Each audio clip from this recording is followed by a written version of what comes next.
तो नमस्कार सभी को and I hope you all are well. So in the last video we have done how to register on the Delhi University or how to fill the registration form of the Delhi University. तो Delhi University ने अब अपना press release कर दिया है कि वो how they will take the admission in the Delhi University और how student take the admission. Okay तो ये वीडियो उनके लिए बहुत ज़्यादा इम्पोर्टेंट होने वाला है जो कि दिल्ली यूनिवर्सिटी के अंदर एडमिशन्स लेने वाले हैं। तो चलिए देर ना करते हुए वीडियो को स्टार्ट करते हैं और जल्दी से आपको समझाते हैं कि किस तरीके से आपका एडमिशन होने वाला है। तो अभी आपने CUET का अपना एग्ज़ाम दिया होगा और उस CUET एग्ज़ाम के अंदर आपने ये कुछ लिस्ट ए से आपने सब्जेक्ट चूज़ किए होंगे, दैट इज ये लैंग्वेज इसका था। आपने इसमें से अपनी एक कोई भी एक लैंग्वेज चूज़ करी होगी इनमें से, और लिस्ट बी जो थी वो फर्दर डिवाइड थी टू स्टेट्स के अंदर, that is B1 and B2। B1 वो सब्जेक्ट थे जो कि अपने क्लास 12 के अंदर स्टडी किए होंगे, and list B2 are those that is the vocational subject, and there is also another that is a general test. Okay तो ये सब आपने कुछ इधर से एग्ज़ाम दिए होंगे। तो चलिए समझते हैं अब आप एडमिशन कैसे ले सकते हैं। तो ये कुछ एग्जाम्पल दे रखा है इसके अंदर कि एक कैंडिडेट ए है जिसके पास ये कुछ सब्जेक्ट्स हैं और एक कैंडिडेट बी है जिसके पास ये कुछ सब्जेक्ट्स हैं। तो और ये उनका रिस्पेक्टिव स्कोर है। तो अगर कैंडिडेट ए के पास हिंदी सब्जेक्ट था तो उसका नॉर्मलाइज स्कोर क्या था 196.694380। एंड इफ कैंडिडेट बी के पास इंग्लिश सब्जेक्ट था तो उसका भी स्कोर क्या था, यही था। ओके सिमिलरली बाकी सब्जेक्ट का भी कुछ इस तरीके से दे रखा है।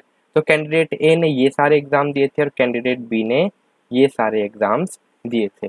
तो देखिए इसके अंदर क्या कह रहा है कि अगर कैंडिडेट को बीए प्रोग्राम के अंदर, बीए पॉलिटिकल साइंस के अंदर एडमिशन लेना है, बीए पॉलिटिकल साइंस के अंदर ऑनर्स के अंदर अगर एडमिशन लेना है तो उसके कौन कौन से सब्जेक्ट कंसीडर किए जाएंगे। एक language from the list A, list A से कोई एक लैंग्वेज होनी चाहिए। कोई भी दो सब्जेक्ट होने चाहिए, कहाँ से, लिस्ट B1 से कोई भी दो सब्जेक्ट्स होने चाहिए, और एक सब्जेक्ट होना चाहिए आपका लिस्ट B1 या list B2 from either of the list, कोई भी एक सब्जेक्ट। तो टोटल 4 सब्जेक्ट आपके जुड़ेंगे। आपके पास लिस्ट ए से कोई सब्जेक्ट होना चाहिए। तो देखिए अगर कैंडिडेट ए एडमिशन लेना चाहता है बीए पॉलिटिकल साइंस के अंदर तो उसके पास कोई भी एक सब्जेक्ट, एक लैंग्वेज होनी चाहिए, कहाँ से, लिस्ट ए से। तो हिंदी उसकी एक लैंग्वेज कंसीडर की जाएगी जो कि मैंडेटरी होगी। कोई भी दो सब्जेक्ट वो चूज़ कर सकता है लिस्ट B1 से। तो कैंडिडेट ए देख लेगा कि उसके मैक्सिमम कौन से दो सब्जेक्ट के अंदर स्कोर हो रखे हैं। तो इधर आप देख सकते हैं फिजिक्स और केमिस्ट्री के अंदर मैक्सिमम स्कोर है, तो वो इधर से अपने दो सब्जेक्ट चूज़ कर लेगा। ओके और कोई भी एक सब्जेक्ट होना चाहिए लिस्ट B1 या लिस्ट B2 से।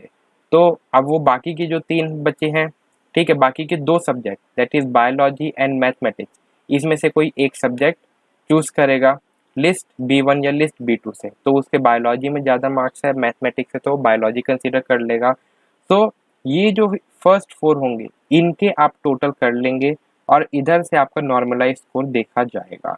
तो इधर क्या बता रहा है कि जो इस मेरिट होगी नॉर्मलाइज स्कोर की इस प्रोग्राम की वो क्या होनी चाहिए, दैट इज 662.156.1600।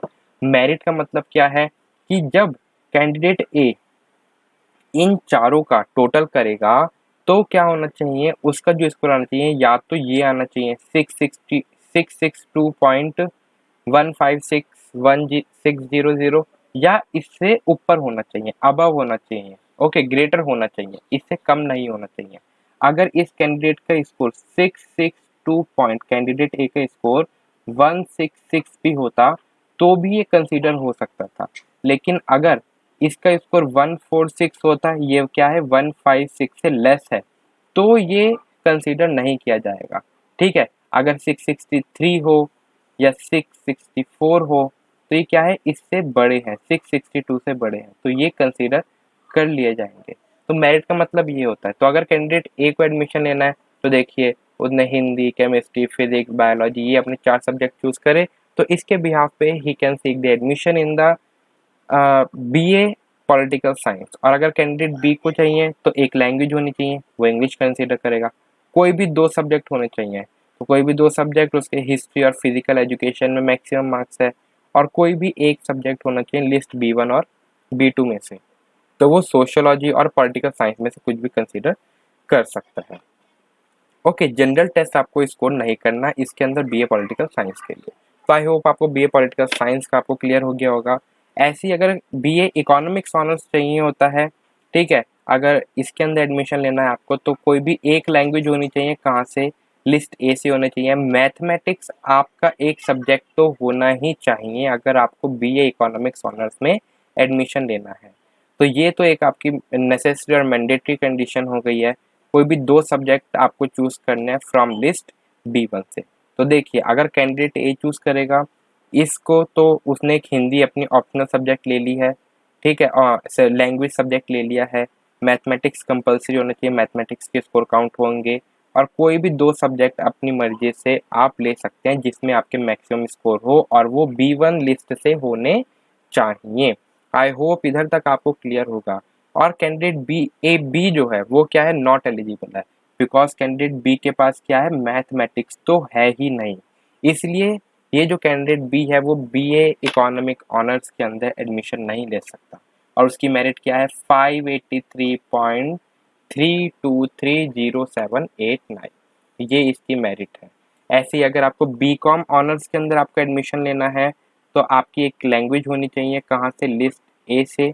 मैथमेटिक्स आपका एक कंपलसरी सब्जेक्ट होना चाहिए, और एनी 2 सब्जेक्ट्स होने चाहिए आपके, कहाँ से, फ्रॉम लिस्ट B1। B2 से आपका सब्जेक्ट नहीं होना चाहिए, सिर्फ B1 से ही होना चाहिए, ठीक है। मैथमेटिक्स आपका मैंडेटरी है, तो candidate B can not take the admission in the B com honours, okay. और जो कैंडिडेट ए है वो कुछ अपने इस तरीके से सब्जेक्ट चूज कर लेगा, ये आप देख सकते हैं।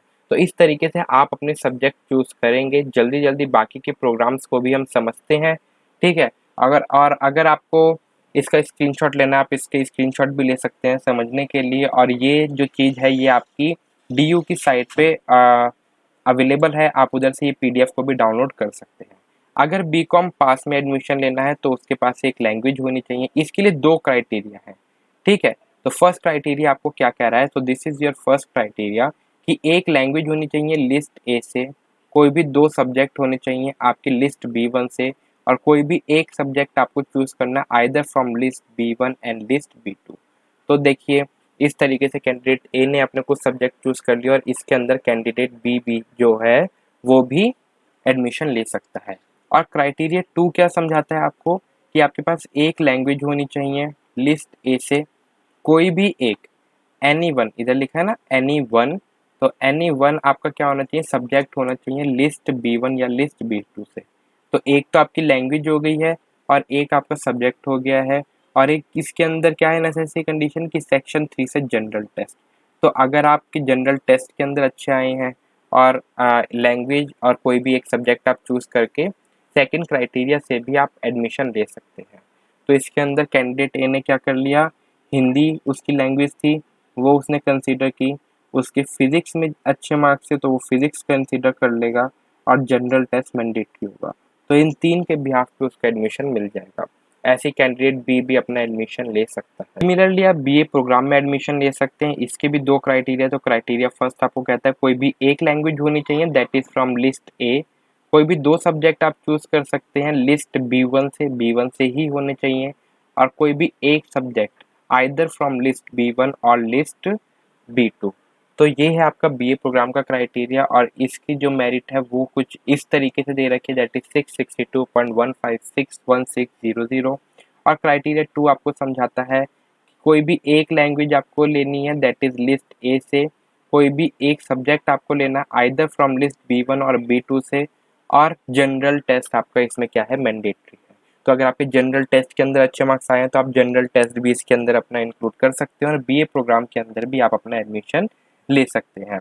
देन अगर आपको बीएससी फिजिक्स ऑनर्स, ठीक है, चाहे आप फिजिक्स ऑनर्स बोलिए, केमिस्ट्री ऑनर्स बोलिए, ओके, या आप मैथमेटिक्स ऑनर्स बोलिए, तो इसके अंदर क्या है, फिजिक्स, केमिस्ट्री, मैथमेटिक्स, ठीक है, यही 3 सब्जेक्ट आपके कंसीडर होंगे। चाहे आपके मार्क्स अच्छे हैं या गंदे हैं, ठीक है, जैसे भी हैं, हाई लो, लेकिन ये क्या है, इसकी नेसेसरी कंडीशन है कि फिजिक्स केमिस्ट्री मैथ, ठीक है। पहले भी यही होता था कि आपको फिजिक्स केमिस्ट्री मैथ के लिए अगर हम बिफोर सीयूईटी देखें तो इन्हीं के मार्क्स कंसीडर किए जाते थे, बेस्ट 3 के, ओके। और बाकी सब्जेक्ट के लिए हम बेस्ट 4 कैलकुलेट करते थे। तो फिजिक्स केमिस्ट्री मैथ इसमें मैंडेटरी हो गया, तो कैंडिडेट बी क्या हो गया, नॉट एलिजिबल हो गया, बिकॉज उसके पास ये सब्जेक्ट नहीं थे।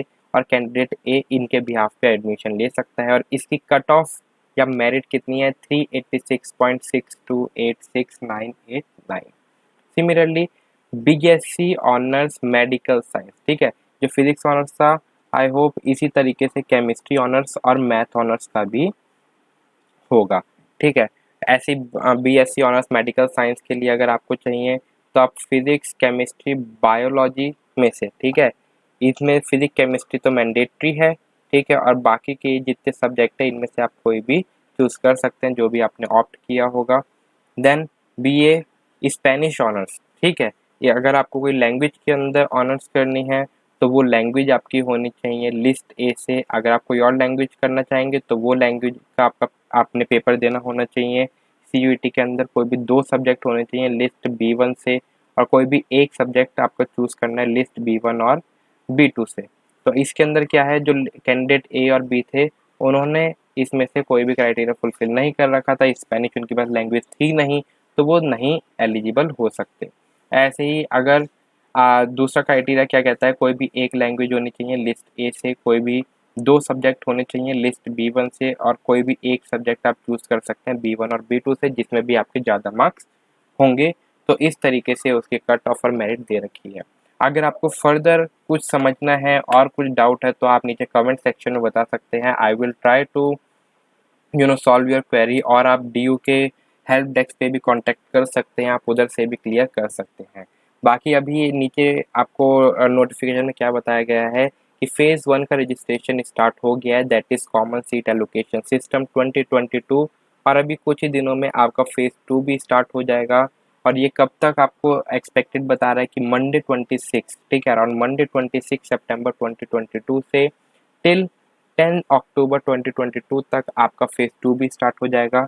तो जिन्होंने फेज़ 1 के लिए रजिस्ट्रेशन नहीं करी है, don't wait for the last date, जल्दी से जल्दी अपना रजिस्ट्रेशन फॉर्म फिल कीजिए। और फिर फेज़ 2 के अंदर आपको क्या करना है, फेज़ 2 के अंदर आपको नोटिफिकेशन में ये बताया जा रहा है कि कैंडिडेट को जो है मैक्सिमम टू मैक्सिमम जितने प्रोग्राम वो चूज़ कर सकते हैं उतने उतने चूज़ कीजिए, और जितने कॉलेज को वो ऑप्ट कर सकते हैं मैक्स टू मैक्स। अभी क्या होता है, देखिए आप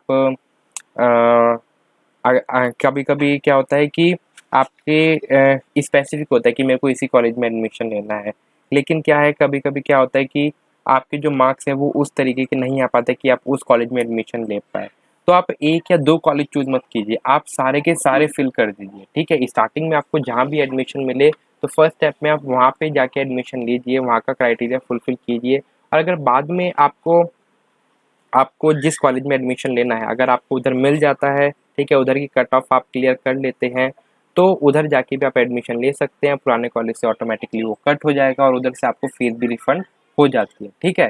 तो अभी आई विल सजेस्ट यू कि please fill max to max subject, ठीक है, और max to max colleges. Now the date of declaration, जो date of declaration of the first list of admission, जो फर्स्ट कट ऑफ आपकी कब निकाली जाएगी, वो 10 अक्टूबर को निकाली जाएगी। उसके बाद आपका फेज़ 3 स्टार्ट हो जाएगा। तो आई होप इस वीडियो में आपको इतना समझ में आ गया होगा। ये कुछ लिंक्स दे रखे हैं, आप डीयू की साइट पे जाके देख सकते हैं। मैंने लास्ट वीडियो में आपको वो साइट भी दिखाई थी, उधर से भी आप देख सकते हैं। डिस्क्रिप्शन में वो वीडियो का लिंक दे दूँगा।